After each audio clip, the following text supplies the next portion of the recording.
إن الحمد لله اللهم اجعلنا من الحامدين وجعلنا من الشاكرين وجعلنا من المصلين حمدا يليق بجلاله وكماله سبحانه وتعالى له الحمد في الأولى والآخرة وهو على كل شيء قدير اللهم إنا نشهدك ونشهد ملائكتك وحملة عرشك وجميع خلقك أنك أنت الله لا إله إلا أنت فهو الواحد أحد الفرد الصمد الذي لم يلد ولم يولد ولم يكن له كفوا أحد وأشهد أن سيدنا وسندنا وحبيبنا وحبيب ربنا ومولانا محمد الذي يرسله بالحق بشيرا ونذيرا وداعيا إلى الله بإذنه وسراجا منيرا أما بعد فقد قال الله تعالى في كلامه المجيد وفي فرقانه الحميد أعوذ بالله من الشيطان الرجيم بسم الله الرحمن الرحيم أم حسبت أن أصحاب الكهف والرقيم كانوا من آياتنا عجبا صدق الله العظيم وقال النبي صلى الله عليه وسلم من حفظ 10 آية سورة الكهف عصم من الدجال وقال تعالى في شان حبيبه مخبرا وآمرا إن الله وملائكته يصلون على النبي يا أيها الذين آمنوا صلوا عليه وسلموا تسليما محبت درود پڑھی صلی اللہ وعلى محمد صلى الله عليه بلا لو روضہ پہ اپنے خدا را یا رسول اللہ چمک اٹھے مقدر کا सितारा या रसूल अल्लाह सल्लल्लाहु अलैहि सल्लल्लाहु अलैहि सल्लल्लाहु अला मुहम्मद सल्लल्लाहु अलैहि। मेरे आका मेरे मौला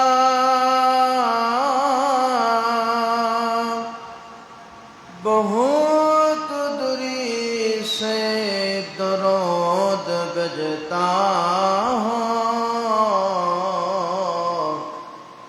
नजर मुझ पर करम गाहे मेरे किस्मत उजाला हो।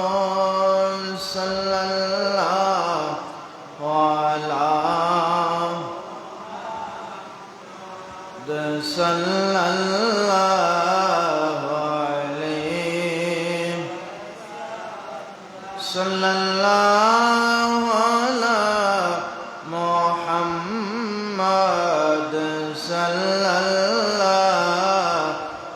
अलैहि। कुन शफी या हबीबी यौम हश्रिल इज्तिमाई सल्लल्लाहु अलैहि सल्लल्लाहु अलैहि सल्लल्लाहु अला मुहम्मद सल्लल्लाहु अलैहि। बलगल उला बिकमालिही कशफत दुजा बिजमालिही हसनत जमीउ ख़िसालिही सल्लु अलैहि व आलिहि। सुब्हानक ला इल्म लना इल्ला मा अल्लमतना इन्नक अंतल अलीमुल हकीम। अल्लाहुम्म सल्लि व सल्लिम व बारिक अलैहि। উপস্থিত সম্মানিত মুসল্লিয়ান কিরাম, মহান আল্লাহ তাআলার দরবারে অসংখ্য অগণিত শুকরিয়া আদায় করছি যে মহান রব্বে কারীম আজকের এই জুমাবার দিনে দুনিয়ামুখী সমস্ত মানুষদের থেকে পছন্দ করে ভালোবেসে আল্লাহর ঘর মসজিদের মধ্যে আমাদেরকে আসার বসার তৌফিক দিয়েছেন। সেজন্য মহান রবের দরবারে হৃদয় উজাড় করে উচ্চ আওয়াজ দিয়ে তার শিখিয়ে দেয়া কালিমাত শুকর সমবেত কণ্ঠে আদায় করতেছি। সকলে পড়ি আলহামদুলিল্লাহ।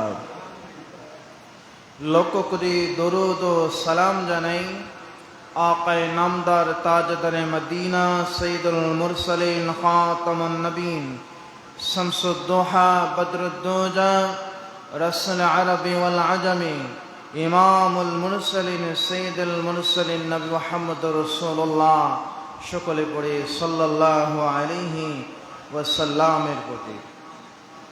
সম্মানিত হাজরিন, আলোচনার খুতবাতে পবিত্র কোরআন আল কারীমের সূরাতুল কাহাফ এর একখানা আয়াত কারিমা তেলাওয়াত করেছি। ইনশাআল্লাহ আজকে আমরা সূরাতুল কাহাফের কিছু আলোচনা শুনব। এর ফজিলত, এর গুরুত্ব যতটুকু এই সময়ের মধ্যে বলা যায় বলার চেষ্টা করব। আর আমরা সকলে আমলের নিয়তে শোনার চেষ্টা করব। আল্লাহ যেন আমাদেরকে এইটুকুন হিম্মত শক্তি দান করেন, আল্লাহর কাছে তৌফিক কামনা করতেছি। ওমা তৌফিক ইল্লা বিল্লাহ আলাইহি তাওয়াক্কালতু ওয়া ইলাইহি উনীব। সম্মানিত হাজিরিন, সূরাতুল কাহাফ পবিত্র কোরআনের অন্যতম একটি সূরা, যে সূরা মক্কি সূরা 10টা আয়াত রয়েছে সূরার মধ্যে, 12টি রুকু রয়েছে।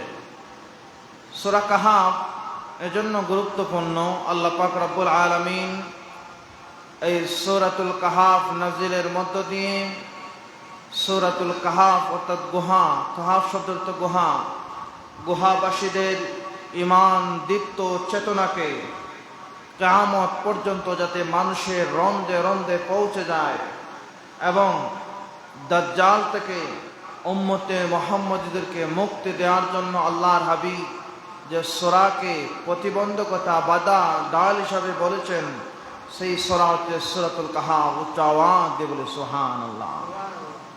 আমরা প্রথমে এই সূরার কিছু ফজিলত সম্পর্কে জানি।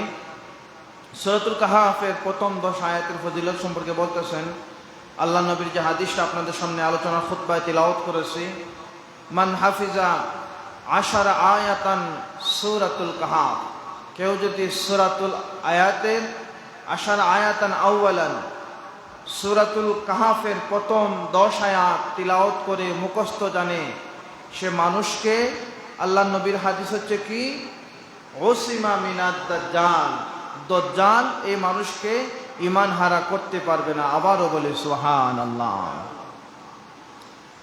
হযরত আবু সাঈদ খুদরি রাদিয়াল্লাহু তাআলা আনহু থেকে মুস্তাদরাক হাকিমের মধ্যে একটা হাদিস আসছে যে কেউ যদি জুমাবারে এই সূরাতুল কাহাফ তিলাওয়াত করে আগামী জুমা পর্যন্ত এই মধ্যবর্তী সময়টাকে এই তিলাওয়াতকারী ব্যক্তিকে সূরাতুল কাহাফ আলোকিত করে রাখবে, আলোর মধ্যে রাখবে, আল্লাহর ভালো কাজের মধ্যে ডুবিয়ে রাখবে। বলে সুবহানাল্লাহ। সূরাতুল কাহাফ আরো অনেক বর্ণনা রয়েছে, এর মধ্যে আল্লাহ নবীর আরো অন্য হাদিসের মধ্যে আসছে, ইমাম বাইহাকি তার হাদিস বাইহাকি শরীফের মধ্যে লেখেন যে কেউ যদি সূরাতুল কাহাফ যেভাবে আল্লাহ পাক নাজিল করেছেন সেই প্রেম ও ভক্তি নিয়ে তিলাওয়াত করে, তাহলে কিয়ামতের ময়দানে এই সূরাতুল কাহাফ ওই তিলাওয়াতকারীকে আলোকিত করবে। বলে সুবহানাল্লাহ। আল্লাহ নবীর একজন সাহাবী এই সূরাতুল কাহাফ তিলাওয়াত করতেছেন, তিলাওয়াত করে তিনি লক্ষ্য করলেন যে কি হচ্ছে, তার বাড়িতে একটা পশু ছিল, এই পশুটা লাফাতে শুরু করতেছে। তখন সাহাবী গভীরভাবে দৃষ্টিপাত করলেন যে তিনি যে জায়গার মধ্যে বসে তিলাওয়াত করতেছেন, আকাশের একখণ্ড মেঘ এসে ওই সামিয়ানার ভিতরে কি করতেছে, মেঘের ছায়া দিচ্ছে। বলে সুবহানাল্লাহ। তখন এই অবস্থা দেখে ওই সাহাবী আল্লাহর নবীর কাছে গিয়ে বললেন, ইয়া রাসূলুল্লাহ, ইয়া হাবিবাল্লাহ, ওগো আল্লাহর নবী, আমি এভাবে তিলাওয়াত করতেছিলাম আর এই এই অবস্থা। তখন নবী করিম সাল্লাল্লাহু আলাইহি সাল্লাম বললেন, তুমি এটি পাঠ করতে থাকো, এটা হচ্ছে আল্লাহর পক্ষ থেকে সাকিনা। কেউ যখন তিলাওয়াত করে আল্লাহর পক্ষ থেকে মেঘ এসে এই মানুষটাকে, এই কাহাফ তিলাওয়াতকারীকে ছায়া দান করে। আবারও বলে সুবহানাল্লাহ।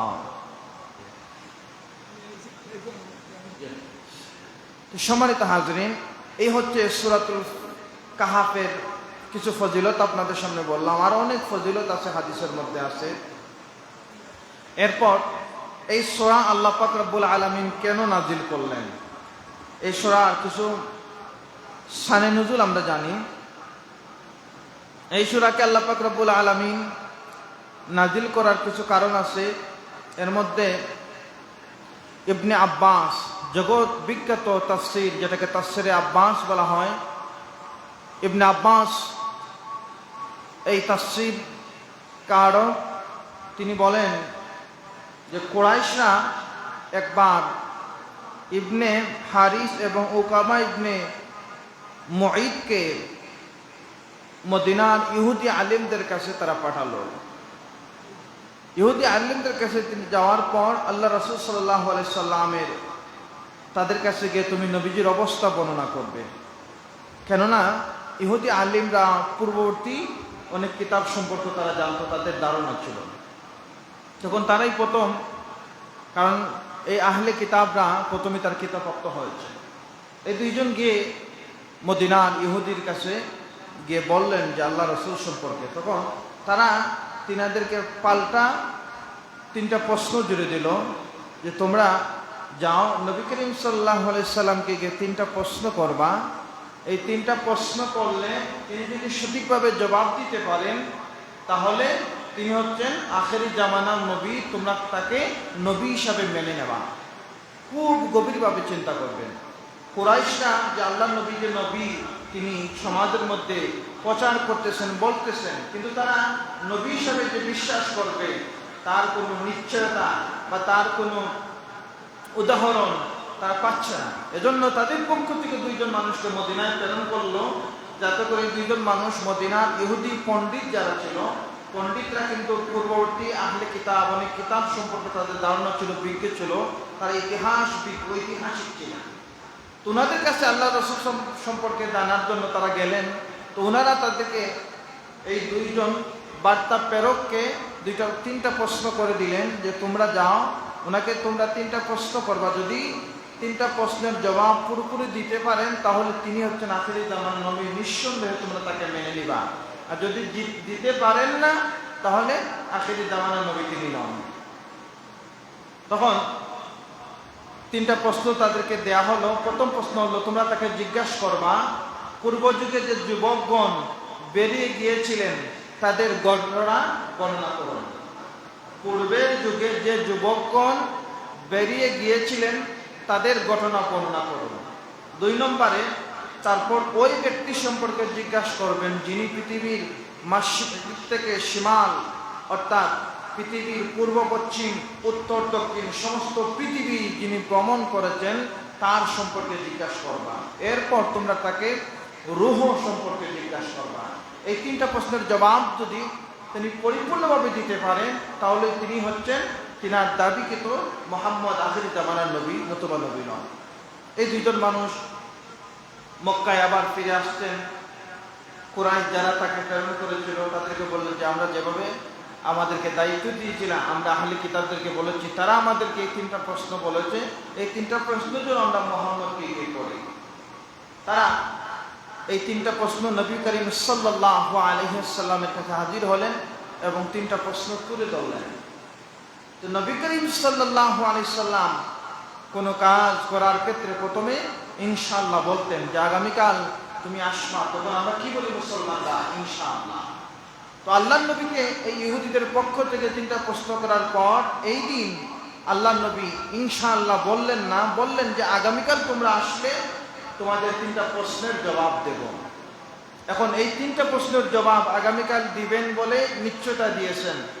এখন আগামীকাল দেখা যাচ্ছে আল্লাহর হাবিবের পক্ষ থেকে আর কোনো নড়াচড়া বা জবাবের কোনো খেয়াল নাই। ইহুদিদের মনে মনে তাদের মধ্যে চিন্তা আসলো যে হয়তো তিনি এই প্রশ্নের উত্তর জানেন না, এজন্য খামখালি করতেছেন বা এজন্য কিছু করতেছেন। এভাবে প্রায় 15 দিন চলে গেল। 15 দিন চলে গেল, আল্লাহর হাবিব ওহীপ্রাপ্ত হলেন না, 3টা প্রশ্নের জবাব দিতে পারতেছেন না। আল্লাহর হাবিব মন খারাপ হয়ে গেল। ইতিমধ্যে জিবরাইল আলাইহিস সালাম আল্লাহর পক্ষ থেকে ওহী নিয়ে আসলেন।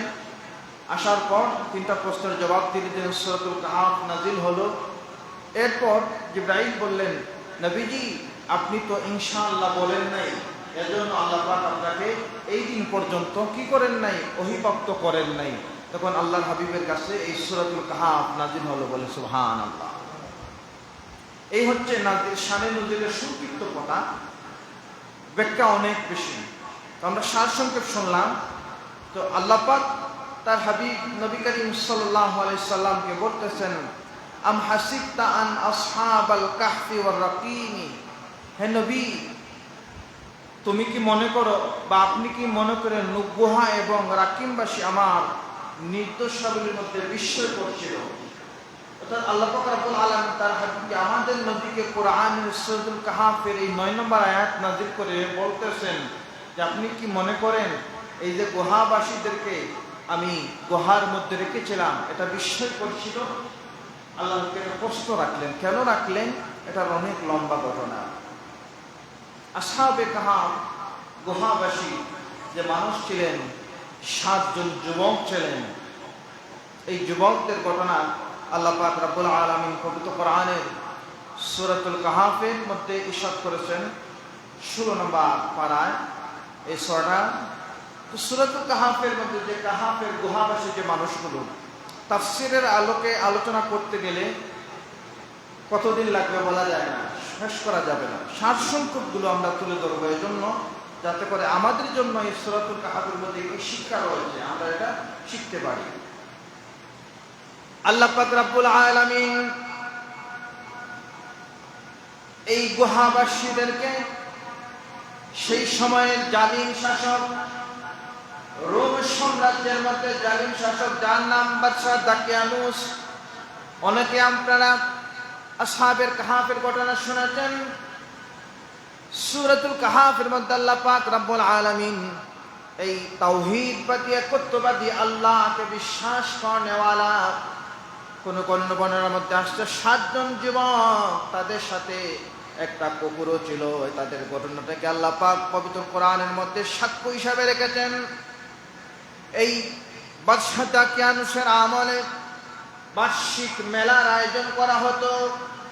বার্ষিক মেলার মধ্যে আমাদের যেভাবে কোরবানির ঈদের সময় প্রত্যেকে আমরা কোরবানি করতাম বা কোরবানি করে থাকি, ঠিক তেমনি ভাবে এই বার্ষিক মেলার মধ্যে মানুষরা পশু জবাই করত, তারা আমেজের মধ্যে থাকতো, মূর্তি পূজার মধ্যে, তাদের ধর্মচর্চার মধ্যে তারা লিপ্ত থাকত।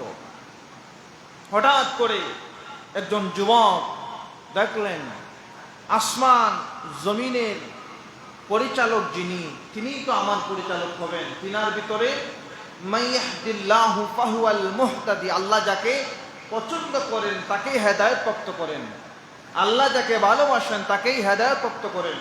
একজন যুবকের ভিতরে আল্লাহর হেদায়েতের বাণী, তাওহীদের বাণী যখন তার ভিতরে লালন করতেছে, যুবকটা চিন্তা করলো, সত্যি কথা তো, আমরা আমাদের তৈরি মূর্তি পূজা করতেছি, নিশ্চয়ই আসমান যিনি সৃষ্টি করেছেন, জমিন সৃষ্টি করেছেন, তিনিই হবেন আমাদের মালিক, আমরা তার দাসত্ব করব, আমরা কেন এই মূর্তি পূজা করব? তিনার ভিতরে চিন্তা আসলো। তখন তিনি নীরবতা পালন করে এই পূজার মধ্যে থেকে, আমেজের উৎসব থেকে একটা গাছের নিচে অবস্থান করলেন। এই যুবক যখন গাছের নিচে অবস্থান করলেন, কিছুক্ষণ পর দেখতে পেলেন আরেকজন যুবক তার ভিতরে কালেমার তাওহীদের বাণী লালন করতেছে। তার ভিতরে চিন্তা আসলো, সত্যি তো যিনি আসমান জমিন সৃষ্টি করতেছেন, রাত দিন আমাদেরকে যিনি দিচ্ছেন, তিনি আমাদের মালিক হবেন। আমরা আমাদের তৈরি মূর্তির পূজা করতেছি, সে আমাদের খোদা হতে পারে না। এই যুবকটাও গাছের নিচে অবস্থান করলেন। এভাবে যেতে যেতে করে কয়েকজন যুবক এই গাছের নিচে অবস্থান করলেন এবং সবাই নীরব। এজন্য নীরব, যদি তারা কেউ প্রকাশ করেন যে আমরা এই রাজাকে, দাকিয়ানুস বাদশাকে মানি না, এই রাজত্ব গ্রহণ করব না, রাজত্ব মানব না, মালিক রাজত্ব একমাত্র যিনি আসমান জমিন সৃষ্টি করেছেন, যিনি রাত দিন সৃষ্টি করেছেন, যিনি রিজেকের মালিক, তাকে আমরা মালিক মনে করি, দাকিয়ানুসকে আমরা মালিক মনে করি না। যদি এটা বলি তাহলে আমার গর্দান হয়ে যাবে। প্রত্যেকের ভিতরে এই চিন্তা, যদি আমি প্রকাশ করি, প্রকাশ হয়ে যায়, আমাকে পাকড়াও করে দেওয়া হবে। প্রত্যেকে নীরবতা অবলম্বন করে বসে আছেন। হঠাৎ করে একজন যুবকের ভিতরে সাহসী প্রতিভা নিয়ে তিনি বললেন যে এখানে আপনারা যে বসে আছেন নীরবতার জন্য, কেন বসে আছেন? কেউ জবাব দিচ্ছেন না। তখন একজন বলতেছে, সর্বপ্রথম যাকে বসা দেখছিলাম ওনাকে প্রশ্ন করো, উনি কেন এখানে মধ্যে বসে আছেন? তখন এই সর্বপ্রথম যে যুবক বসে আছেন তিনি বললেন যে আমি নীরবতা পালন করি, তাহলে কেউ আর কথা বলবে না, আর কেন বসে আছি জানতে পারো না কে কেন আসছে। প্রথম যুবকটা বললেন, আল্লাহে আমি এজন্য বসে আছি, আমি অনুধাবন করলাম, আমি চিন্তা করে দেখলাম, আমরা যে মূর্তি পূজা করতেছি, আমরা যে উৎসব আমেজ করতেছি, আমরা যাকে খোদা মনে করতেছি, যে বাদশাহকে আমাদের মালিক মনে করতেছি, আমার ভিতরে চিন্তায় কাজ করতেছে, খালাকাল আর আল্লাহ জমিন সৃষ্টি করেছেন, যিনি আসমান সৃষ্টি করেছেন, আসমান জমিন কোনো মানুষের পক্ষে সৃষ্টি করা সম্ভব নয়। এই ধুলোকে বুলুকে যা কিছু আমাদের সামনে বিরাজমান, মানুষের পক্ষে তা সম্ভব নয়। নিশ্চয় একজন আছেন যিনি এগুলোকে পরিচালনা করেন, আমরা তার গোলাম করি। তাফসীরের মধ্যে, তাফসীরে তাবারির মধ্যে আসছে যে তারা অনেকে বর্ণনা করেন যে ঈসা আলাইহিস সালাম অর্থাৎ মরিয়ম যে খোদার গোলামি করতেন, তার গোলামি তারা করতেন। আর কিছু বর্ণনার মধ্যে আসছে ঈসা আলাইহিস সালামের যে দাওয়াত দিয়ে গেছেন তার বর্ণনা করতেন, বা সেই খোদার গোলামি তারা করতেন। অর্থাৎ এক কথা হচ্ছে তারা তাওহীদবাদী ছিলেন, এক আল্লাহকে তারা বিশ্বাস করতেন। এই যুবকরা বললেন যে আমরা তো আমি তো এই কারণে আসছি। তখন 2 নম্বর যুবক বলতেছেন, হ্যাঁ আমি তো এই কারণে আসছি, আমার এই মূর্তি পূজাগুলো ভালো লাগে না। 3 নম্বর যুবক সেম কথা বলতেছে যে আমি তো এজন্য আসছি, এই মূর্তি পূজা আমার পছন্দ লাগে না। তারা সবাই মোটামুটি যারা আসছেন এক উদ্দেশ্য, তাদের উদ্দেশ্য কি? এক। কোন উদ্দেশ্য? তা এক আল্লাহ গোলামি করবেন, তাওহীদবাদী তারা মেনে নিয়েছেন। এখন যুবকরা তারা যে এই জনপদ ছেড়ে, পূজার মসজিদ ছেড়ে, তাদের ধর্মোৎসব ছেড়ে যিনি আলাদা গাছের মধ্যে চলে আসছেন, গোয়েন্দা বাহিনী তো দেখতেছে আমাদের একটা মসজিদ চলতেছে। হঠাৎ করে মসজিদে আমরা নামাজ পড়ি, মাঝে মাঝে হয় না, জুমার খুতবা এখানে চলে, উঠানে বসে একদল মানুষ গল্প করেন। কারো যদি নজর তাদের দিকে পড়ে, খারাপ লাগে না যে তারা আলাদা হয়ে গেছেন? এখানে আমরা নামাজ পড়তেছি, আমাদের খুতবা চলতেছে, কিন্তু কিছু ভাই খুতবা না শুনে উঠানের মধ্যে আড্ডা দিচ্ছেন, গাছের নিচে দাঁড়িয়ে আছেন, অথবা খুতবা চলতেছে, খুতবা না শুনে এখনো রাস্তায় অবস্থান করতেছেন। অর্থাৎ আমাদের পরিবেশ থেকে তাদেরকে আলাদা করে দেয়। ঠিক তেমনি ভাবে এই যুবকরা দেখলেন, অন্যান্য মানুষ দেখতেছে যে যুবকরা এই ধর্ম উৎসব ছেড়ে, পূজা ছেড়ে আলাদা গাছের মধ্যে অবস্থান করতেছে। গোয়েন্দার মাধ্যমে জানা হলো যে তারা এই মালিককে, বাদশাহ দাকিয়ানুসকে তারা পছন্দ করেন না, তার মলিনত্ব গ্রহণ করেন না, এবং মূর্তি পূজা তারা করতে চান না। পাকড়াও করে বাদশাহর সামনে যখন তাদেরকে হাজির করা হলো, গভীরভাবে খেয়াল করবেন, আল্লাহ পাক রব্বুল আলামিন এই গুহাবাসী যুবকদের মাধ্যমে জগতের মধ্যে আল্লাহর গোলামি করলে, আল্লাহর তাওহীদবাদী স্বীকার করলে আল্লাহ পাক কিভাবে এই জগতের মানুষটাকে হেদায়েত প্রাপ্ত করেন। গুহাবাসী যুবকদের মাধ্যমে এই কোরআনের আয়াত নাজিল করে কিয়ামত পর্যন্ত আমাদেরকে আল্লাহ পাক চোখ দিয়ে, কান দিয়ে দেখিয়ে দিলেন। এই যুবকরা যখন বাদশাহর সামনে হাজির হলো, যুবকদেরকে প্রশ্ন করা হলো, তোমরা কেন আমাদের ধর্ম এই মূর্তি পূজা বাদ দিয়ে গাছের মধ্যে অবস্থান করো? যুবকরা বলতেছে, আমরা এই আমাদের তৈরি মূর্তি পূজা আমরা করব না। যিনি আসমানের মালিক, যিনি জমিনের মালিক, আমরা তার গোলামি করব, আমরা আপনার গোলামি করব না। তখন বাদশাহ বলল যে যদি তোমরা আমার গোলামি না করো, আমাদের এই ধর্ম মূর্তি পূজা ধর্মচর্চা না করো, তোমাদেরকে তো গর্দান দেওয়া হবে। তবে তোমরা যেহেতু যুবক মানুষ, তোমাদেরকে একটু সুযোগ দেওয়া হচ্ছে। সেই সময় মানুষগুলো যারা যুবক, তাদের ভিতরে একটু ধর্মীয় ভাব ছিল, আর যখন তাদের বয়স বেশি হয়ে যেত তখন তারা ধর্ম কর্মে আর থাকতো না, তারা দুনিয়ার মূর্তি পূজার মধ্যে লিপ্ত হয়ে যেত সেই সময়কার মানুষটা। এই জন্য যুবকদেরকে বেশি গুরুত্ব দেওয়া হতো। মুরব্বী যারা, বয়োজ্যেষ্ঠ যারা হয়ে যেতেন, তাদেরকে তারা তেমন গুরুত্ব দিত না। তো বাদশাহ দাকিয়ানুস এই যুবকদেরকে গুরুত্ব দিল যে একটু সুযোগ দাও, তোমাদেরকে একটু সময় দেওয়া হলো, তোমরা এখনো বুঝো, একটু চিন্তা করো, একটু চিন্তা করে দেখো, আবার তোমরা ফিরে আসো। এই যুবকরা এই সময়টাতে আল্লাহর কাছে তারা ফরিয়াদ করলেন, ইজ আওয়াল ফিতয়াতু ইলাল কাহফি ফাকালু রাব্বানা আতিনা মিন লাদুনকা রাহমাতান ওয়া হায়্যি লানা মিন আমরিনা রাশাদা। এই যুবকরা আল্লাহর কাছে ফরিয়াদ করলেন, যে বললেন যে আল্লাহ আমাদেরকে কি করলেন, আমাদেরকে ফিতনা থেকে বাঁচাও, আমাদেরকে রব্বানা, হে আমাদের প্রতিপালক, মিল্লাদুনকা রাহমাতান, আমাদের উপর আপনার রহমত নাজিল করুন, ওয়া হায়্যি লানা মিন আমরিনা রাশাদা, এবং আমাদের পরিস্থিতিতে আমাদের জন্য কল্যাণকর করে দেন, আমাদের জন্য হেদায়েত প্রাপ্ত, আমাদেরকে হেদায়েতের পথে আপনি রাখুন। আল্লাহর কাছে এই যুবকরা দোয়া করলেন। আল্লাহ পাক রব্বুল আলামিন এই যুবকদের দোয়া কবুল করলেন। তারা কি করলেন, এই জনপদ থেকে বাহির হয়ে নিরাপদ আশ্রয় খুঁজতে থাকলেন। শেষ পর্যন্ত তারা একটা গুহার মধ্যে আশ্রয় নিলেন, এবং তারা যখন যাচ্ছিলেন তাদের পিছু পিছু একটা কুকুর তারা করতেছিল। তারা কুকুর যতই বাধা দিচ্ছেন, কিন্তু কুকুরটা আসতেছে। তাফসিরে তাবারির মধ্যে বর্ণনায় পাওয়া যায়, এই কুকুরটা আসছে এজন্য বাদশাহ দাকিয়ানুনের বাবুর্চির দায়িত্বপ্রাপ্ত একজন যুবক এই কাফেলার মধ্যে ছিল। তো বাবুর্চি কিন্তু কুকুর লালন পালন করতো, আর কুকুরটা তো সবসময় প্রভু ভক্ত থাকে, মালিক ভক্ত থাকে। এজন্য এই কুকুরটা বাবুর্চি আর এই বাবুর্চি অথবা এই যুবকের পিছু নিয়েছে, শেষ পর্যন্ত এই কুকুরটা তাদের সঙ্গী ছিল। এই যুবকরা যখন গুহার মধ্যে অবস্থান করলেন, আল্লাহ পাক রব্বুল আলামিন বললেন, ফাদারাবনা আলা আযানিহিম ফিল কাহফি সিনিনা আদাদা। তারা যখন এই গুহার মধ্যে অবস্থান করে, আল্লাহ পাক রব্বুল আলামিন আমি তাদের কান চেপে ধরে কয়েক বছর তাদেরকে গুহার ভিতরে রেখে দিলাম। উচ্চ আওয়াজ দিয়ে বলি সুবহানাল্লাহ। আল্লাহ পাক এখানে যে আমি তাদের কান চেপে ধরে কয়েক বছর এই গুহার মধ্যে রেখে দিলাম, এটার ব্যাখ্যার মধ্যে মুফাসসির কেরামরা ব্যাখ্যা করেন যে আমাদের কর্ণকহর, আমাদের যে কানের শক্তি সব থেকে বেশি। আমরা যখন রাতে ঘুমাই, প্রথমে যদিও চক্ষু বন্ধ করি, কিন্তু ঘুম লাগার আগে অর্থাৎ গভীর ঘুমাচ্ছন্ন হওয়ার আগ পর্যন্ত কে কি বলে আমরা কানে শুনি।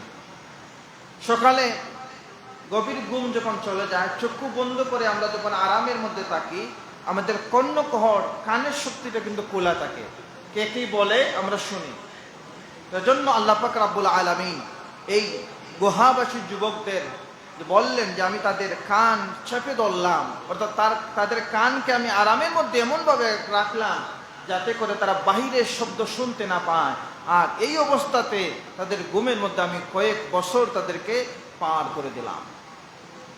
এরপর আল্লাহ পাক বলতেছেন, সুম্মা বা'আসনাহুম লিনা'লামা আইয়ুল হিজবাইনি আহসা লিমা লাবিসু আমাদা। এই যুবকরা যখন অনেক দিন ঘুমালো, অতঃপর আমি তাদেরকে জাগিয়ে দিলাম, এটা লক্ষ্য করার জন্য যে তাদের দুই দলের মধ্যে কোন দল নিজেদের মধ্যে ঘুমে থাকার মেয়াদকাল সঠিকভাবে তারা নির্ধারণ করতে পারে যে কত সময় তারা ঘুমিয়েছিল। এই আয়াতের ব্যাখ্যার মধ্যে মুফাসসির কেরামরা লিখেন যে তারা যখন ঘুমিয়েছিল বাদশাহ দাকিয়ানুসের আমলে, এই সময়টাতে তারা ঘুমাইছেন। কেন ঘুমাইছেন? তারা এই তাওহীদের দাওয়াত বা তাওহীদবাদী তাদের ভিতরে লালন করেছেন, আর একশ্বরবাদী মূর্তি পূজা এই যে মানুষের তৈরি একজন খোদার গোলামি তারা বাদ দিয়ে অপছন্দ করে আল্লাহর তাওহীদবাদী তাদের ভিতরে রেখেছেন। এজন্য আল্লাহর কাছে কি তারা কামনা করেছেন, রব্বানা আতিনা মিন লাদুনকা রাহমাতান, হে আল্লাহ আমাদের প্রতি আপনি দয়া করুন, আমাদের প্রতি আপনি রহমত দান করুন, ওয়াহাইয়ি ইলানা মিন আমরিনা রাশাদা, আর আমাদের জন্য কল্যাণকর পথ আর কল্যাণকর পন্থা আমাদেরকে আপনি বের করে দেন। আল্লাহ পাক রব্বুল আলামিন তাদের দোয়া কবুল করলেন এবং তাদেরকে গুহার মধ্যে অবস্থার মধ্যে রাখলেন। এখানের মধ্যে আরেকটা শিক্ষা আমাদের জন্য আছে। গুহাবাসী যুবকদের সাথে একটা কুকুর ছিল। এই কুকুরটা গুহার গর্তের মুখের মধ্যে ছিল, গর্তের ভিতরে তারা নেয় নাই। কেন নেয় নাই? একটা জানোয়ার যখন কারো ঘরে থাকে, আমরা বলে থাকি বা এটা হাদিসের মধ্যে আসে, কোনো পশু বা মানুষের ছবি যদি কোনো ঘরের মধ্যে থাকে, ওই ঘরের মধ্যে কি আসেন না? রহমতের ফেরেশতা আসেন না, রহমতের ফেরেশতা প্রবেশ করেন না। এই গুহাবাসীদের থেকেও আমরা এই শিক্ষাটা পেলাম। কি শিক্ষা পেলাম? যে কুকুরটা গর্তের মুখে পাহারা দিছে, দরজায় পাহারা দিছে, তাদের সাথে ভিতরে যায়নি, কেননা একটা পশু ছিল। এজন্য হিংস্র পশু বা কোনো জানোয়ারকে আপনাদের সাথে বা আমাদের সাথে আমাদের অবস্থানে রাখা যাবে না। তাদেরকে আপনি যদি আপনার কল্যাণের জন্য শিকার হিসাবে আপনি রাখেন, তাহলে এমন জায়গার মধ্যে রাখেন যেগুলো আপনার সাথে মিশে না যায়। যেমন আমরা গৃহপালিত কিছু পশু, ওট বলেন, ছাগল বলেন, গরু বলেন, এগুলো আমাদের কল্যাণে আমাদের উপকারে আসে, এজন্য আমরা তাদেরকে লালন পালন করি। কিছু মানুষ কুকুর পালন করেন, শিকারী, কিছু মানুষ আবার শিকারী কিছু পাখি পালন করেন। এগুলোকে আমরা এমনভাবে রাখবো যাতে আমাদের সাথে মিশে না যায়। আমরা যে করে ইবাদত করি, আমাদের ইবাদতের জায়গার মধ্যে এই পশুগুলোকে রাখবো না, কেননা এই জায়গার মধ্যে আমরা ইবাদত করি, রহমতের ফেরেশতা আসবেন না। তো সেদিকে যাচ্ছি না। তো আল্লাহ পাক রব্বুল আলামিন এই যুবকদেরকে গুহার মধ্যে রাখলেন, তারা ঘুমানোর পর এক পর্যায়ে তাদেরকে ঘুম ভাঙানোর পর এই যুবকরা তাদের মধ্যে কেউ খিদা, ঘুম ভাঙার পর তো আমাদের মোটামুটি নাস্তার সময় হয়, পেটের মধ্যে খিদা লাগে, একজন আরেকজনকে বলতেছেন যাও আমাদের কাছে, সবাই মিলে একজনকে টাকা দিলেন বা সেই সময়কার মুদ্রা দিলেন, দিয়ে বললেন বাজারে যাও আমাদের জন্য কিছু খাবারের ব্যবস্থা করো, আমাদের জন্য কিছু খাবার আনো। তো সেই সময়কার মুদ্রা প্রায় এই ঘুমের মধ্যে সময় চলে গেছে, যেমন একটা সময় চলে গেছে তারা নিজেরই জানেন না কতটুকু সময় চলে গেছে। তাফসীরি কারকরা বলেন যে সেই সময়টাতে প্রায় 309 বছর তাদের ঘুমের মধ্যে চলে গেছে বলে সুবহানাল্লাহ। কত বছর চলে গেছে? 309 বছর গুহার মধ্যে তারা ঘুমাইছে। খাবারের জন্য যে মানুষটা গেলেন, যুবকটা গেলেন, আল্লাহ এমন কুদরতি তাদের মধ্য দিয়ে প্রকাশ করেছেন জমিনের মধ্যে, তাফসীরের মধ্যে আছে তারা যেভাবে ঘুমাইছেন, তাদের চোখ যেভাবে ছিল, তাদের নখ যেভাবে ছিল, একদম মনে হচ্ছে যেন তারা সকালে ঘুমাইছে আর বিকালে উঠছে, কোনো পরিবর্তন নাই, একদম হুবহু অবস্থায় তারা ছিলেন। একজন যুবক যখন বাজারের মধ্যে গেছেন খাবার কেনার জন্য, খাবার কেনার পর যখন টাকা দিচ্ছেন তখন এই দোকানদার অবাক হয়ে গেছে যে এই সময়টাতে যে টাকা চলে, এখন যদি আমাদের কাছে পাকিস্তানি পিরিয়ডের, ভারতীয় উপমহাদেশের অথবা পাকিস্তান পিরিয়ডের কিছু কাঁচা পয়সা দেয় আমাদের বাজারগুলোতে চলবে না, আমরা টাকাই চাবো। অথবা আমাদের কাছে এখন ডলার যদি দেয় আমরা ব্যবহার করতে পারবো না, কারণ আমাদের এখানে প্রচলন হচ্ছে টাকার প্রচলন। ঠিক তেমনিভাবে একজন যুবক যখন খাবার কেনার পর টাকা দিতে যাবেন তখন দেখছেন যে আমরা এখন যদি আমাদের কাছে আগের আমলের লাল টাকা বা আগের আমলের যে পয়সাগুলো আমাদের সাথে দেওয়া, তখন এগুলোকে আমরা খুব গুরুত্ব মনে করি, কেননা এই সময়টার গুরুত্ব, এক সময় টাকার মধ্যে অনেক রূপার টাকা ব্যবহার করা হতো। এখন যদি রূপার 2টা সিকি হয় মোটামুটি 1 ভরি হয়ে যাবে, 1 ভরি তো অনেক দাম, কিন্তু আমাদের নর্মাল যে সিকিগুলোর মধ্যে এই দাম নয়। হাজরিন, তো যে কথা বলছিলাম, এই দোকানদার অবাক হয়ে গেল, কেন? এটা তো অনেক আগের টাকা। এই মানুষটাকে বলল যে তুমি এই গুপ্তধন কোথায় পাইছো? নিশ্চয়ই তোমার কাছে গুপ্তধন আছে, তুমি কোথা থেকে এটাকে লপ্ত করেছো? তারা ধরল, সবাই মিলে যখন তাকে ধরলেন তখন তিনি বললেন যে আমি তো গুপ্তধন নেই, গতকাল রাত্রেই তো আমি বাজারের মধ্যে ছিলাম, কিন্তু আমার তাওহীদ একত্ববাদকে বাঁচিয়ে রাখতে গিয়ে একটা গুহার মধ্যে আশ্রয় নিয়েছিলাম, ঘুম থেকে উঠছি, পেটে খিদা লাগছে, খাবার নিতে আসছি, গতকাল বিকালেই তো আমি খাবার নিলাম, আজকে কোনো টাকাগুলো চলে না। এই মানুষগুলোর চিন্তার মধ্যে কাজ করতেছে না। এই মুহূর্তের মধ্যে যে 309 বছর চলে গেছে সে জানে, আর তো কেউ, সেও জানে না, কিন্তু এই মালিক দোকানদার জানে যে অনেক দিন হয়ে গেছে এই টাকার প্রচলন ছিল অনেক আগে। তারা এই মানুষের কথায় আর বাস্তবতায় মিল পাচ্ছে না। বর্তমান সময়কার বাদশার কাছে নিয়ে গেছে। বর্তমান সময়কার বাদশার কাছে নিয়ে যাওয়ার পর সে খুলে বলল, অনেক লম্বা ঘটনা, তাফসীর কারক 2ভাবে বর্ণনা করেছেন। একভাবে বর্ণনা হচ্ছে, বাদশার কাছে হাজির করা হলো, এই যুবক বলতেছেন যে এই ঘটনা, আমরা বাদশা, তুমি তো বাদশা না। বাদশার কাছে যখন নিয়ে যাওয়া হলো তখন বাদশা থেকে বলতো যে আমাদের বর্তমান সময়ের ইনি হচ্ছেন বাদশা এবং তিনি মুসলমান বাদশা। তখন এই যুবক বলতেছেন না, ইনি বাদশা হতে পারেন না, বাদশা হচ্ছে দাকিয়ানোস। তখন বাদশার ভিতরে একটু চিন্তার কাজ করলো, মানুষটা হয়তো মিথ্যা বলতেছে না। তখন বলতে, তোমার ইতিহাস খুলে বলো, ঘটনা কি? যে এই ঘটনা, বাদশা দাকিয়ানোসের আমলে আমরা কয়েকজন যুবক একত্ববাদী তাওহীদকে আমাদের ভিতরে লালন করতে যাই, আমরা আল্লাহর কাছে রব্বানা আতিনা মিন লাদুনকা রাহমাতান ওয়া হায়্যি লানা মিন আমরিনা রাশাদা, আল্লাহর কাছে ফরিয়াদ করেছিলাম, আল্লাহ আমাদেরকে আপনার রহমত প্রাপ্ত করুন এবং আমাদেরকে হেদায়েত প্রাপ্ত করুন এবং আমাদেরকে কল্যাণের পথে পরিচালিত করুন। আল্লাহর কাছে সাহায্য চেয়েছিলাম। আর আমরা এই গুহার মধ্যে যে অবস্থান করেছিলাম, অবস্থান করে একটা ঘুম দিয়েছিলাম, ঘুম থেকে উঠি দিয়ে এই সময়টা চলে গেছে। তখন বাদশাহ তার সাথে নিয়ে গুহাবাসীর কাছে গেলেন। এখন এটার মধ্যে আরেকটা শিক্ষা আছে, সেই সময়কার যখন তাদের ঘুম ভাঙল গুহাবাসী, এই সময়টার মানুষগুলো যদিও মুসলমান ছিল, কিন্তু তারা আখিরাতের জিন্দেগিকে এমনভাবে বিশ্বাস করতো না যে মানুষ আবার জীবিত হবে, মৃত্যুর পর মানুষ আবার জীবিত হবে, আবার সুস্থ হবে, তার বিচার কার্য হবে। এই বিশ্বাসটা সেই সময়কার মুসলমানদের মধ্যে ছিল না। আল্লাহ পাক রব্বুল আলামিন আসহাবে কাহাফে এই যুবকদেরকে 309 বছর গুহার মধ্যে রেখে আবার চিন্তা করে এই সমস্ত মুসলমানদেরকে বুঝিয়ে দিলেন যে মৃত্যুর পর আবার মানুষকে জীবিত করা হবে, আবার তার বিচার করা হবে। আর এই সময়কার মানুষরা এই আসহাবে কাহাফের যুবকদের এই ঘটনার মাধ্যমে তারাও বিশ্বাস করলো যে কিয়ামত হবে, আবার মানুষকে সুস্থ করা হবে, আবার তার বিচার করা হবে বলে সুবহানাল্লাহ। তো সম্মানিত হাজরিন, আসহাবে কাহাফের অনেক শিক্ষা রয়েছে। এর মধ্যে আমাদের জন্য সবথেকে গুরুত্বপূর্ণ যে শিক্ষা হচ্ছে সূরাতুল কাহাফের মধ্যে আল্লাহ পাক যে যুবকদের কথা বর্ণনা করছেন, এখানে কিন্তু যুবকদের কথা বলা হয়েছে। কোন যুবকদের কথা? যে যুবকরা আল্লাহর ভয়ে আল্লাহকে পেতে চায়, তারা আল্লাহকে পেতে চায়। আল্লাহ বললেন আমিও তোমাদেরকে হেদায়েত প্রাপ্ত করব, আর তোমাদের মাধ্যমে এই জগতের মধ্যে আমার ক্ষমতা, আমার একত্ববাদ, আমার মৌলিকত্ব এবং আমি কতটুকু পারি সেটাও প্রমাণ করে দেব। তো বর্তমান সময়ে আমরা যারা যুবক রয়েছেন, আমাদের যুবক ভাইয়েরা যারা রয়েছেন, এদেরকে it is high time we change our life. এখন আমাদের সময় জীবন পরিবর্তন করা। এখন জীবনের মধ্যে সব থেকে গুরুত্বপূর্ণ হচ্ছে আপনার ঈমান। মুসলমান হিসাবে একজন মুসলমানের ঈমানের চেয়ে দামি আর কিছু হতে পারে না। এখন প্রশ্ন করতে পারেন যে ঈমান জিনিসটা কি? আপনি একটু সাহাবীদের যুগে যান, আল্লাহ নবীর যুগে যান। ঈমানের জন্য তারা জীবনের সব ছেড়েছেন, ঈমানের জন্য তারা সব ছেড়ে দিয়েছেন, কেননা ঈমান হচ্ছে গুরুত্বপূর্ণ।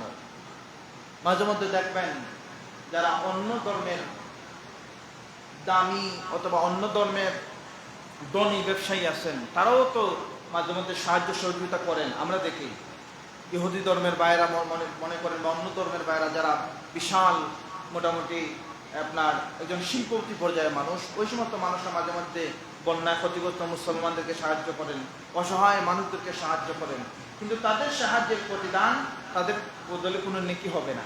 কেন নেকি হবে না? তাদের ভিতরে লা ইলাহা ইল্লাল্লাহ, আল্লাহর যে একত্ববাদের কালিমা নাই, ঈমান নাই, এজন্য তাদের দানের কোনো দাম নাই। কিন্তু ঈমান আপনি এনেছেন, আপনি 1 টাকা দান করেছেন, 1 লক্ষ টাকাতে যে যার মধ্যে 1 লক্ষ টাকা আসে, ইনি এই মুহূর্তে 1000 টাকা দান করেছেন, আপনার কাছে আছে 100 টাকা, আপনি 10 টাকা দান করেছেন। 1 লক্ষ টাকা থেকে 1000 টাকা দান করে যে সওয়াব পাবেন, আপনি 100 টাকা থেকে 10 টাকা আল্লাহর রাস্তায় দান করে সমান পরিমাণ সওয়াব পাবেন। সুবহানাল্লাহ। কেন পেলেন? আপনার ভিতরে তাওহীদবাদী, আপনার ভিতরে ঈমান আছে, এজন্য ঈমানটা বড় গুরুত্বপূর্ণ। তো যে মানুষ এই সূরাতুল কাহাফ তিলাওয়াত করবে, আল্লাহ নবীর হাদিস অনুযায়ী হচ্ছে, আল্লাহ নবী বলতেছেন এক হাদিসের মধ্যে, মান হাফাজা, আপনাদের সামনে যে মান হাফিজা আশারা আয়াতান আউয়ালান সূরাতুল কাহাফ, কেউ যদি সূরাতুল কাহাফের প্রথম 10টা আয়াত মুখস্থ রাখে, উসিমা মিনাদ দাজ্জাল, আল্লাহ পাক রব্বুল আলামিন এই মানুষটাকে দাজ্জালের ফিতনা থেকে মুক্ত রাখবেন। সুবহানাল্লাহ। এখন দাজ্জালের ফিতনা কি? দাজ্জাল হচ্ছে মানুষের ঈমান হারা করবে। দাজ্জাল কিয়ামত হবার আগে আসবে, এই সময়টাতে দাজ্জাল এসে মানুষের ঈমান হারা করবে। যদি আপনি সূরাতুল কাহাফ এই সূরা তেলাওয়াত করেন, তাহলে আল্লাহর হাবিবের কথা অনুযায়ী, এটা মুসলিম শরীফের হাদিস, যে আপনি দাজ্জালের ফিতনা থেকে মুক্ত থাকবেন। এজন্য আমাদেরকে আল্লাহ নবী দোয়া করার জন্য বলতেছেন, আল্লাহুম্মা ইন্নী আউযু বিকা মিন ফিতনাতি মাসিহিদ দাজ্জাল। আমরা আল্লাহর কাছে সাহায্য প্রার্থনা করতেছি, আল্লাহ আমাদেরকে দাজ্জালের ফিতনা থেকে সাহায্য করুন, দাজ্জালের ফিতনা থেকে আমাদেরকে মুক্ত রাখুন। এখন হুজুর কিয়ামতের তো অনেক দিন বাকি আছে, এখনো তো অনেক আলামত বাকি আছে, আমাদের এই চিন্তা করার দরকার নাই। এখন দাজ্জাল আসবে, কিন্তু দাজ্জালের মতো আচরণ আমাদের সমাজের অনেক মানুষের অন্তরে অন্তরে পৌঁছে গেছে। যদিও প্রকাশ্যে আমরা দেখতে পাচ্ছি না, আমাদের এই চক্ষু, গভীর চক্ষু দিয়ে আমরা চিন্তা করতেছি না, কিন্তু গভীর মন নিয়ে যদি আপনি অনুভব করে চিন্তা করেন, দেখবেন দাজ্জাল যেভাবে আল্লাহকে ভয় করে না, আমাদের এমনও কিছু মুসলমান ভাই আছেন যারা এক আল্লাহ আছেন সেটা মানেন, কিন্তু যেটা জানে আল্লাহ আছেন আমরা জানি কিন্তু মানি না। বলতে পারেন কিভাবে? আজকে হক কোথায়? আজকে হক কোথায়? আজকে সত্য কোথায়? আজকে প্রতিবেশীর অধিকার কোথায়? আজকে নামাজের খাশিউন ওয়াল্লাযীনা হুম ফি সালাতিহিম খাশিউন, যে বয়ের নামাজ, এই নামাজগুলো কোথায় চলে গেছে? আজকে ব্যবসার মধ্যে হালালে হারাম মিশানো, ব্যবসার মধ্যে আজকে মেডিসিন মিশানো, এটার মধ্যে দাজ্জালের আচরণ কিনা? দাজ্জাল আল্লাহকে ভয় করে না, তার কাছে হালাল নাই, হারাম নাই, সে নিজেকে খোদা দাবি করে। আমার ভাই যিনি ব্যবসায়ী, ইনি আরো বড় ব্যবসায়ী হতে চান, আরো বড় ব্যবসায়ী হতে চান। এখন এখানের মধ্যে আল্লাহর হক নষ্ট হচ্ছে, প্রতিবেশীর হক নষ্ট হচ্ছে, সৃষ্টির হক নষ্ট হচ্ছে। একবার চিন্তা করেন না, তিনি নিজেকে বড় মনে করেন, যেভাবে দাজ্জাল নিজেকে বড় মনে করবে, নিজেকে খোদা দাবি করবে। এজন্য আমাদেরকে এই বরত্ব থেকে, অহংকারিত্ব থেকে ফিরে আসতে হলে সূরাতুল কাহাফের দিকে নজর দিতে হবে, তিলাওয়াত করতে হবে। যদি তিলাওয়াত করেন, আপনার ভিতরে, আপনার দ্বারা কখনো দাজ্জালের ফিতনা হবে না, আপনি কখনো দাজ্জালের আচরণ আপনার ভিতরে আসবে না। আপনার ভিতরে ওই আচরণ আসবে যে যাদের ভিতরে আল্লাহর ভয় ছিল। 7 জন যুবক যারা আল্লাহর তাওহীদবাদী বাদশাহ দাকিয়ানুসের আমলে রোম সাম্রাজ্যের মধ্যে যখন সারা রোম সাম্রাজ্য ইহুদিবাদীতে, নাসারাবাদীতে একদম বিচলিত ছিল, কিন্তু তাদেরকে আল্লাহ পাক হেদায়েত প্রাপ্ত করেছেন। কেন করেছেন? তাদের ভিতরে আল্লাহর ভয় ছিল। তো যারা এই সূরাতুল কাহাফ তিলাওয়াত করবেন, আপনাদের ভিতরে, আমাদের ভিতরে আসহাবের কাহাফের যুবকদের মতো আল্লাহ পাক দীপ্ত ঈমানদার আমাদেরকে বানিয়ে দিবেন বলে সুবহানাল্লাহ। আল্লাহ পাক আমাদেরকে কবুল করুন এবং সূরাতুল কাহাফের আমল আপনারা করবেন। আমাদেরকে আল্লাহ পাক রব্বুল আলামিন সঠিক ঈমানদার হওয়ার তৌফিক দান করুন। আবার বলি আমিন।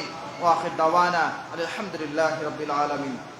সম্মানিত হাজরিন, অনেকে আপনাদের কাছে দোয়া চেয়েছেন। এর মধ্যে আপনাদের গ্রামের কুয়েত প্রবাসী জনাব আবুল কালাম সাহেবের মাধ্যমে আমাদের মসজিদ ফান্ডে ৭,৪১০ টাকা জমা হয়েছে। আল্লাহ পাক রব্বুল আলামিন আল্লাহর বান্দার এই চেষ্টাকে কবুল করুন, সকলে বলি আমিন।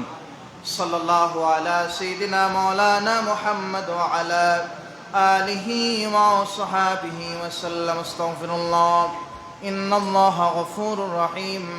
আস্তাগফিরুল্লাহ রাব্বি মিন কুল্লি জামমিন ওয়া আতুবু ইলাইহি। লা হাওলা ওয়া লা কুওয়াতা ইল্লা বিল্লাহিল আলিয়্যিল আযীম।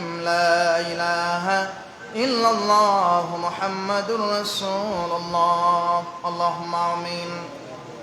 আলহামদুলিল্লাহি রাব্বিল আলামিন ওয়াল আকিবাতু লিল মুত্তাকিন ওয়াসসালাতু ওয়াসসালামু আলা রাসূলিল কারীম ওয়া আলা আলিহি ওয়া সাহবিহি আজমাইন। ربنا ظلمنا أنفسنا وإن لم تغفر لنا وترحمنا لنكونن من الخاسرين. ربنا عليك توكلنا وإليك أنبنا وإليك المصير. ربنا لا تزغ قلوبنا بعد إذ هديتنا وهب لنا من لدنك رحمة إنك أنت الوهاب. اللهم صل على سيدنا بدر التمام. اللهم صل على سيدنا نور الظلام. اللهم يا حي يا قيوم برحمتك استغيث. আল্লাহ, জুমাবার দিন তোমার মায়ার বান্দাদের নিয়ে সূরাতুল কাহাফের কিছু তেলাওয়াত করেছে, আলোচনা করেছে। আল্লাহ তাআলা তোমার হাবিবের শানে দুরূদ শরীফ পড়েছে, তওবা ইস্তিগফার করে আল্লাহ হৃদয়ের গভীর থেকে তোমার কাছে করজোরে মোনাজাত করি আমাদের এগুলোকে কবুল ও মঞ্জুর করে নাও। আল্লাহ তামাম কিছুর হাদিয়া সংখ্যা অগণিত গুণে বাড়িয়ে আমাদের নাম দরে মক্কার মতি মদিনার জ্যোতি হুজুর আকরাম সাল্লাল্লাহু আলাইহি ওয়াসাল্লামের আরওয়াহে পৌঁছে দাও। মুনিব, জীবনের পিছন দিকে যদি একবার ফিরে তাকাই, অন্ধকার ছাড়া আর কিছু নাই। গুনায় জর্জরিত জীবনটাকে তোমার কোরআন দিয়ে মনোয়ার করে দাও। বাকি জিন্দগিটুকু তোমার মকবুল গোলামির মধ্যে কাটাবার তৌফিক আমাদের দাও। আয় আল্লাহ, জেনে না জেনে, বুঝে না বুঝে রাতের অন্ধকারে বন্ধুর পাল্লায় পড়ে, শয়তানের দোকায় পড়ে সগীরা কবিরা যত গুনাহ করেছি মাফ করে দাও। আয় আল্লাহ, জুমাবার দিন, নিয়ামত বন্টনের দিন, গনিমতের দিন, তুমি তোমার অসংখ্য অগণিত মহব্বতের বান্দা বান্দীদের মাফ করে দেবা। আয় আল্লাহ, তাদের সাথে আমাদেরও মাফ করে দাও। রব্বুল আলামিন আল্লাহ, অনেকে দোয়া চেয়েছেন। জনাব আবুল কালাম সাহেব, আল্লাহ তোমার বান্দা অসুস্থ আছেন, সুস্থ করে দাও। তোমার বান্দার আব্বা আম্মার বংশের যারা অন্ধকার কবরে তামামকে মাফ করে দাও। আল্লাহ তাআলা জনাব বিলাল ভাই সাহেব, আল্লাহ খতমে কোরআন পড়েছেন, তোমার বান্দার আম্মাকে সুস্থ করে দাও। বাতিজ অসুস্থ আছেন, তোমার বান্দিকে সুস্থ করে দাও। অন্ধকার কবরে যারা আছেন তাদের কবরগুলিকে জান্নাতের বাগান বানিয়ে দাও। আল্লাহর এক ভাই দোয়া চেয়েছেন জনাব ফজলু মিয়া সাহেব, আল্লাহ তোমার বান্দাকে সুস্থ করে দাও। অসুস্থ আছেন সমস্ত বিমারকে শিফা নিয়ামত দ্বারা পরিবর্তন করে দাও। আল্লাহ তাআলার এক বান্দির জন্য দোয়া চেয়েছেন জনাব নূর মিয়া সাহেব, আল্লাহ তোমার বান্দিকে মাফ করে দাও। তোমার বান্দির কবরকে জান্নাতের বাগান বানিয়ে দাও। এই মজলিসের মধ্যে যত মানুষ হাত বাড়িয়েছেন সব থেকে গুনাহগার আমি। আল্লাহ আমার জন্য তোমার বান্দাদের হাতকে খালিয়াতে ফিরিয়ে দিও না। অনেক মাসুম বাচ্চারা হাত বাড়িয়েছে, আল্লাহ তাদের হাতের সালামতের দোয়া কবুল ও মঞ্জুর করে নাও। পর্দার অন্তরাল থেকে অনেক মা বোনরা হাত বাড়িয়েছেন, আল্লাহ তাদের সালামতের দোয়াকে কবুল ও মঞ্জুর করে নাও। আমাদের প্রত্যেকের জিন্দেগির গুনাহ খাতা মাফ করে দাও। আল্লাহ আমাদের দাজ্জালের ফিতনা থেকে হেফাজত রাখো, দাজ্জালের খাসলত থেকে আমাদেরকে মুক্ত রাখো। আল্লাহুম্মা ইন্নী আউযু বিকা মিন আযাবিল কবর, আল্লাহুম্মা ইন্নী আউযু বিকা মিন ফিতনাতি মাসীহিদ দাজ্জাল। তাকাব্বাল মিন্না ইন্নাকা আনতাস সামিউল আলীম ওয়া তুব আলাইনা ইয়া মাওলানা ইন্নাকা আনতাত তাওয়াবুর রহিম।